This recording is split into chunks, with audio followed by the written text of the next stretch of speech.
সুপ্রিয় শিক্ষার্থীরা কেমন আছো সবাই? আশা করি সবাই ভালো আছো। করোনা ভাইরাসের প্রাদুর্ভাবের কারণে অনেক দিন ধরে তোমাদের ক্লাস হচ্ছে না,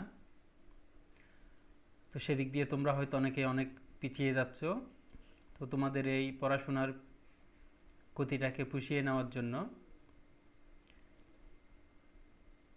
শিক্ষামন্ত্রী ডাক্তার দীপুমণি এবং আমাদের কলেজের মাননীয় অধ্যক্ষ জনাব এনামুল হক খন্দকার মহোদয়ের সুনির্দিষ্ট দিক নির্দেশনায় তোমাদের জন্য অনলাইন ক্লাসের ব্যবস্থা করা হয়েছে।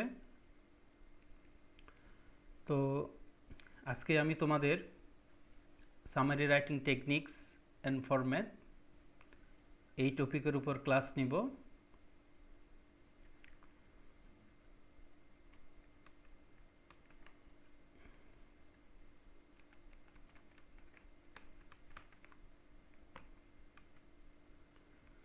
তো এখানে দেখো summary writing, what to do and what not to do. তো আমরা যখন বোর্ড পরীক্ষার খাতাগুলো কাটতে যাই ওখানে দেখি যে ম্যাক্সিমাম স্টুডেন্ট কীভাবে সামারি লিখতে হয়, কীভাবে সামারি অ্যান্সার করতে হয় এটা ম্যাক্সিমাম স্টুডেন্ট জানে না। তো যার কারণে দেখা যাচ্ছে যে আমরা 10-এর মধ্যে 3, 4, 2, 3 এভাবে অ্যাভারেজ নাম্বার দিতে হয়। বাট তুমি যদি জানো যে সামারি রাইটিংয়ে তোমার কী করা উচিত এবং কী করা উচিত না, এটা যদি তুমি বুঝতে পারো এবং ধরতে পারো, তাহলে সামারি রাইটিংয়ে 7, 8, 9 খুব ইজিলি এরকম একটা মার্কস ক্যারি করা যায়। তাইলে এখন আমরা দেখি সামারি রাইটিংয়ে আমাদের কি কি করা উচিত এবং কি কি করা উচিত না। তো প্রথমত দেখো, take notes on the passage, start by reading and reviewing the passage. তো সামারি রাইটিং যদি অ্যান্সার করতে হয়, প্রথমে তোমাকে যে কাজটা করতে হবে, যে প্যাসেজটা দেওয়া থাকবে সেটা তোমাকে ভালো করে পড়তে হবে এবং এটাকে রিভিউ করতে হবে।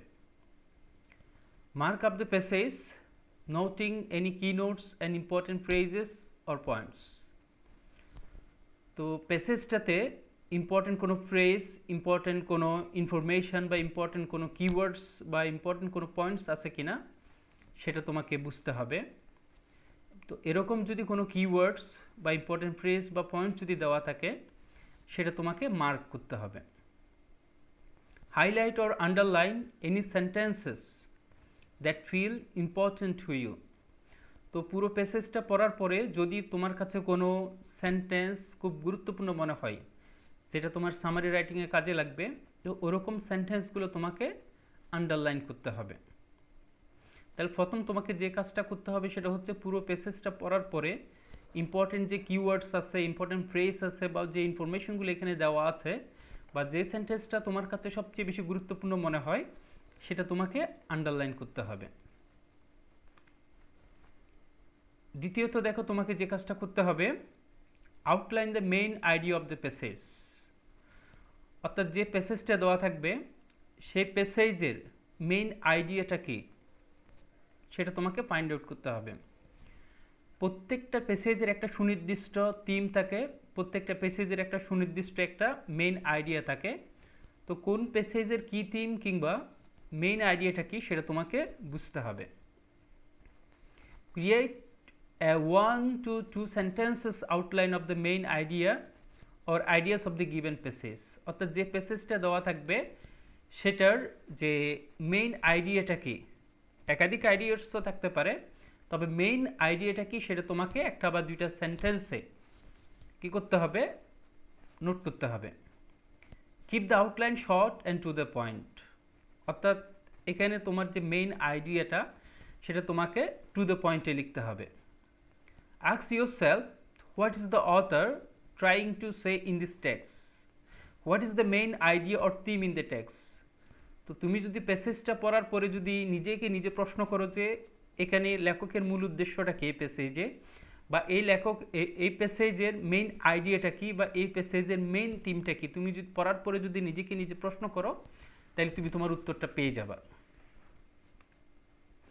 3 নম্বরে দেখো, include several supporting sentences from the passage।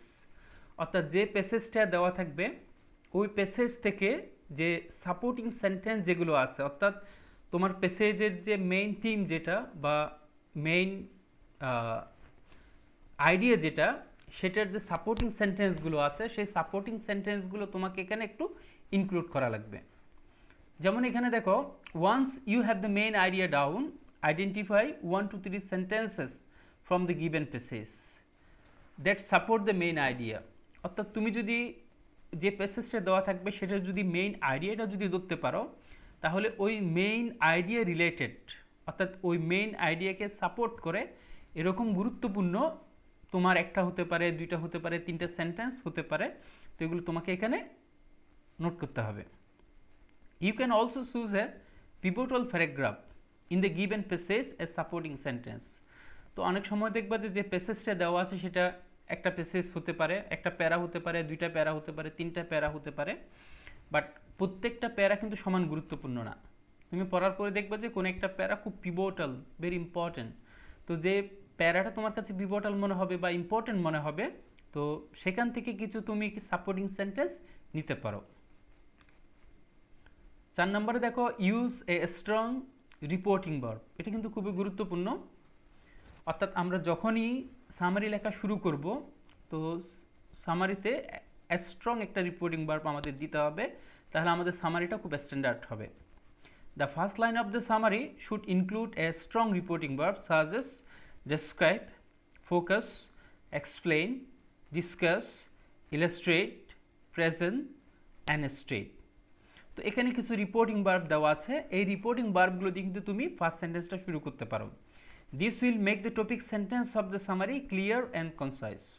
তো তোমার প্যাসেজটাকে বা তোমার সামারিটাকে যদি তুমি কি করতে চাও, ক্লিয়ার করতে চাও, কনসাইজ করতে চাও, তাহলে কিন্তু তোমার এই যে রিপোর্টিং ভার্বগুলো যদি তুমি ইউজ করো, তাহলে তোমার ফার্স্ট যে সেন্টেন্সটা বা টপিক সেন্টেন্সটা এটা খুবই স্ট্রং হবে, খুবই ইমপ্রেসিভ হবে। 5 নম্বরে দেখো, use your own words to summarise the passage.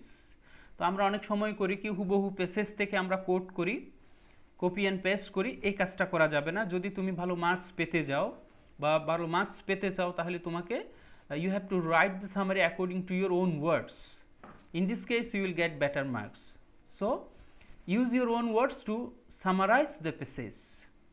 Do not copy from the given passage if you want to get good grade. তাহলে ভালো মার্কস যদি পেতে চাও, তাহলে তোমার কপি পেস্ট করা যাবে না, একটু কষ্ট করা লাগবে। Use your own words in the summary. যে সামারিটা তুমি লিখতে যাচ্ছ সেখানে চেষ্টা করবে সর্বোচ্চ তোমার নিজের ভাষায়। নিজের ভাষায় বলতে আমরা যে ভাষায় কথা বলি সেটা না, অর্থাৎ ইংলিশ তুমি যতটুকু জানো, যতটুকু তোমার ক্যাপাবিলিটি আছে, এবিলিটি আছে, ওটার উপর বেস করে তোমাকে লিখতে হবে তোমার কমান্ড অনুযায়ী। Avoid using the same sentence or word choice as the given passage. অর্থাৎ যে সেন্টেন্সটা প্যাসেজে দেওয়া আছে বা যে ওয়ার্ডটা প্যাসেজে দেওয়া আছে, চেষ্টা করতে হবে হুবহু যাতে ওখান থেকে তুমি কোট না করো। চেষ্টা করতে হবে একটু তুমি নতুন কোনো ওয়ার্ড বা নতুন কোনো সেন্টেন্স নিজের মতো করে তোমার এখানে লিখতে হবে, তবেই তুমি এখানে একটা ভালো মার্কস ক্যারি করতে পারো।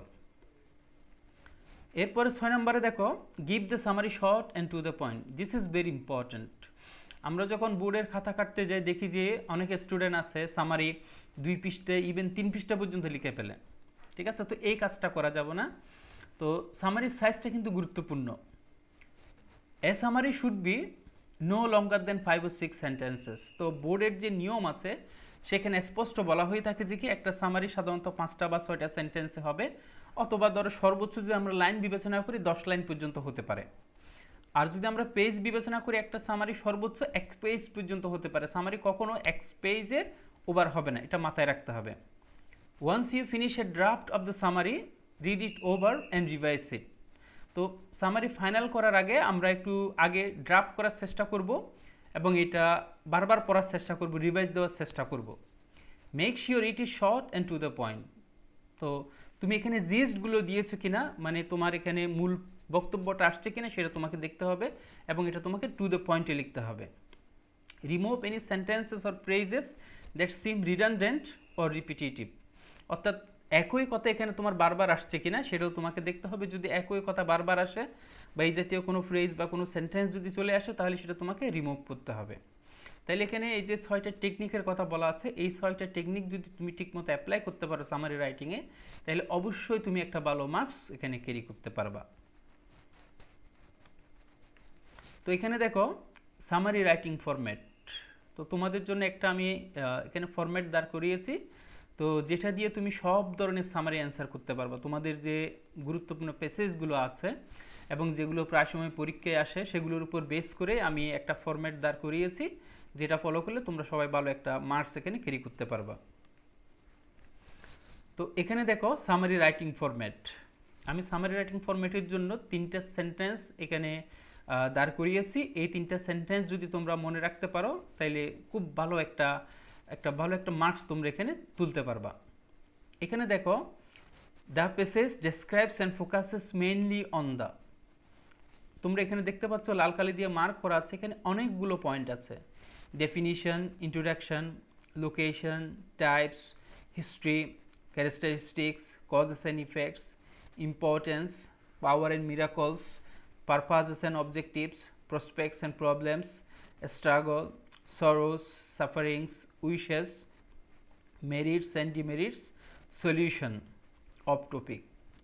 এখানে একটু খেয়াল করে দেখো, এই প্যারাটা তোমাকে বুঝতে হবে, এই পয়েন্টটা তোমাকে বুঝতে হবে। এখানে যে লাল কালি দিয়ে দেওয়া আছে সেগুলো হচ্ছে তোমার কি অনেকগুলো প্যাসেজের যে গুরুত্বপূর্ণ যে পয়েন্টগুলো, সেগুলো এখানে তোমার একসাথে করা হয়েছে। তো পরীক্ষায় কিন্তু আমরা সবগুলো পয়েন্ট লিখব না, এখান থেকে যে প্যাসেজের জন্য যে পয়েন্টগুলো দরকার আমরা শুধু এখানে সেটাই লিখব। আর শেষের দিকে দেখো অফ টপিক, অর্থাৎ টপিক এখানে তোমার আন্ডারলাইন করা আছে। তো তোমাকে যে টপিক নিয়ে সামারিটা লিখতে দিবে, এখানে জাস্ট সেই টপিকের নামটা হবে। ধরো তোমাকে আমেরিগো নিয়ে একটা প্যাসেজ দেওয়া হলে, এটা সামারাইজ করতে বললে টপিকের জায়গায় হবে আমেরিগো। ধরো তোমাকে কুয়াকাটা নিয়ে তোমার সামারি লিখতে দিল, তাহলে এখানে টপিকের জায়গায় হবে কুয়াকাটা। তোমাকে ফিশ মুভমেন্ট নিয়ে সামারি লিখতে দিল, তাহলে টপিকের জায়গায় হবে ফিশ মুভমেন্ট। ঠিক আছে? তাহলে প্রথম সামারি রাইটিংয়ের ক্ষেত্রে আমরা প্রথম যে সেন্টেন্সটা লিখবো সেটা হবে এরকম, the passage describes and focuses mainly on the.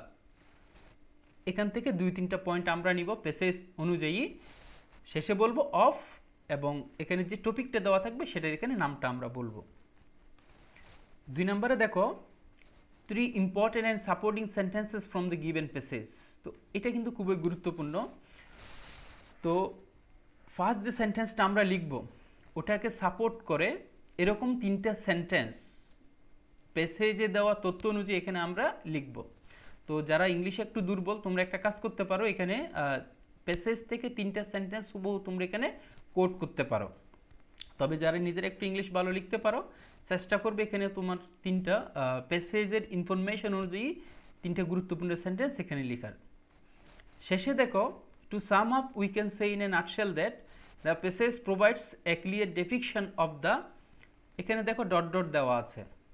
এখানে আমরা যে কাজটা করব সেটা হচ্ছে 1 নাম্বার সেন্টেন্সে, 1 নাম্বার সেন্টেন্স, ঠিক আছে, এই যে এটা হচ্ছে 1 নাম্বার সেন্টেন্স। তো 1 নাম্বার সেন্টেন্সে যে এখানে আমরা যে 3টা বা 4টা বা 2টা বা 5টা প্যাসেজ ভিত্তিক যে পয়েন্টগুলো আসবে এখানে আমরা কি সেটা দিব 3 নাম্বার সেন্টেন্সে। আর শেষে অফ টপিক, টপিক বলতে অর্থাৎ যে সাবজেক্ট ম্যাটারটা নিয়ে আমরা সামারি লিখব সেই এখানে সাবজেক্ট ম্যাটারটা আসবে। আশা করি তোমরা বুঝতে পেরেছো।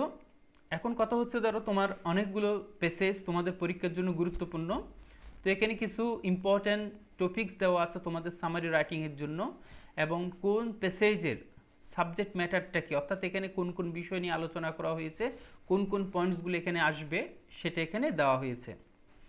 একটু খেয়াল করে দেখো তোমরা, যেমন ধরো ডায়াসপোরার যে প্যাসেজটা, এটা সামারি হিসেবে খুবই গুরুত্বপূর্ণ ডায়াসপোরার প্যাসেজটা। তো ওখানে যে বিষয়গুলো আসছে সেখানে ডায়াসপোরা ডেফিনেশন দেওয়া আছে, ডায়াসপোরার হিস্ট্রি আছে এখানে, এবং ডায়াসপোরার কজেস অ্যান্ড ইফেক্টস আছে। তাহলে আমরা 1 নাম্বার এবং 3 নাম্বার সেন্টেন্সে যেখানে ডট ডট দেওয়া আছে সেখানে আমরা definition, history, causes and effects এই পয়েন্টগুলো দিব। এরপরে 2 নম্বরে দেখো গাজী পীরের যে প্যাসেজটা, সেখানে যে পয়েন্টগুলো আসবে সেটা হচ্ছে introduction, characteristics, power and miracles. এবং কনফ্লিক্ট দেখো, এটাও ভেরি মাচ ইম্পর্টেন্ট একটা প্যাসেজ। কনফ্লিক্টের যে গুরুত্বপূর্ণ পয়েন্টসগুলো আসবে সামারি রাইটিংয়ে সেটা হচ্ছে definition, characteristics, causes and effects, merits and demerits. এবং 4 নম্বরে দেখো বিউটি, বিউটির যে প্যাসেজটা দেওয়া আছে সেটার গুরুত্বপূর্ণ পয়েন্টস হচ্ছে ডেফিনিশন, ক্যারেক্টারিস্টিক্স অ্যান্ড ইম্পর্টেন্স। এরপরে 5 নম্বরে দেখো etiquette and manners. Etiquette and ম্যানার্সে যে বিষয়গুলো আসছে সেটা হচ্ছে ডেফিনিশন দেওয়া হয়েছে এখানে, এটিকেট অ্যান্ড ম্যানার্সের ক্যারেক্টারিস্টিক্স আছে এবং এটার ইম্পর্টেন্স আছে। এরপরে দেখো ফিস মুভমেন্ট, এটাও খুব ভেরি মাচ ইম্পর্টেন্ট একটা প্যাসেজ। তাহলে এখানে যে বিষয়গুলো আসছে সেটা হচ্ছে definition, characteristics, purposes, objectives and functions.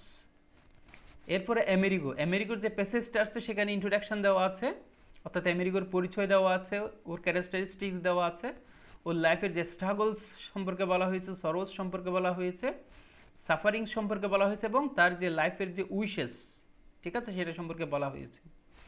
এরপরে দেখো 8 নম্বরে কুয়াকাটা। কুয়াকাটাতে ইন্ট্রোডাকশন দেওয়া আছে, লোকেশন দেওয়া আছে, হিস্ট্রি দেওয়া আছে, ক্যারেক্টারিস্টিক্স দেওয়া আছে এবং কুয়াকাটার ইম্পর্টেন্স দেওয়া আছে। 9 নম্বর যে প্যাসেজটা সেটা এখানে ধরো তোমার হাকালুকি হাওর। হাকালুকি হাওর এখানে ইন্ট্রোডাকশন আছে, লোকেশন আছে, হিস্ট্রি আছে, ক্যারেক্টারিস্টিক্স আছে, ইম্পর্টেন্স আছে। এরপরে 10 নম্বরে দেখো অ্যাক্সেসিবিলিটি টু হায়ার এডুকেশন, অর্থাৎ ইউনিট 6-এ যে তোমার গুরুত্বপূর্ণ দুটো প্যাসেজ আছে তার মধ্যে একটা হচ্ছে অ্যাক্সেসিবিলিটি টু হায়ার এডুকেশন। তো সেখানে মূলত যে বিষয়গুলো বলা হয়েছে সেটা হচ্ছে purposes, objectives, prospects and problems, ঠিক আছে, অর্থাৎ উচ্চশিক্ষার যে পারপাস, অবজেক্টিভস, প্রসপেক্ট, প্রবলেমস এগুলো নিয়ে এখানে আলোচনা করা হয়েছে। এরপর 11 নম্বরে দেখো university education. University education unit 6 আর একটা প্যাসেজ আছে, সেখানে বলা হয়েছে সেম, মূলত purpose, objectives, prospects and problems, অর্থাৎ ইউনিভার্সিটি এডুকেশনের যে পারপাস, অবজেক্টিভস এবং প্রসপেক্ট, প্রবলেমস আছে সেগুলো সম্পর্কে এখানে আলোচনা করা হয়েছে। এরপরে 12 নম্বরে দেখো ফোক মিউজিক, খুব গুরুত্বপূর্ণ একটা প্যাসেজ। তো সেখানে ভ্যারাইটি সম্পর্কে বলা হয়েছে, ক্যারেক্টারিস্টিক সম্পর্কে বলা হয়েছে এবং ফোক মিউজিকের ইম্পর্টেন্স সম্পর্কে বলা হয়েছে। তাহলে এখানে দেখো তোমার এই যে গুরুত্বপূর্ণ 12টা প্যাসেজ এখানে দেওয়া আছে এবং প্রত্যেকটা প্যাসেজের কোন কোন পয়েন্টগুলো আসবে, এখানে কোন প্যাসেজে কোন কোন বিষয়টা আসছে সেখানে এখানে তোমাদের জন্য আমি নোট করে দিয়েছি। তো এই 12টা প্যাসেজ যদি তোমরা স্টাডি করো সামারির জন্য, তোমরা খুব ভালো একটা মার্কস ক্যারি করতে পারবে। ঠিক আছে, ভালো থেকো সবাই। তো সামারি সংক্রান্ত যদি কোনো সমস্যা থাকে তোমরা আমাকে জানাতে পারবে। তোমরা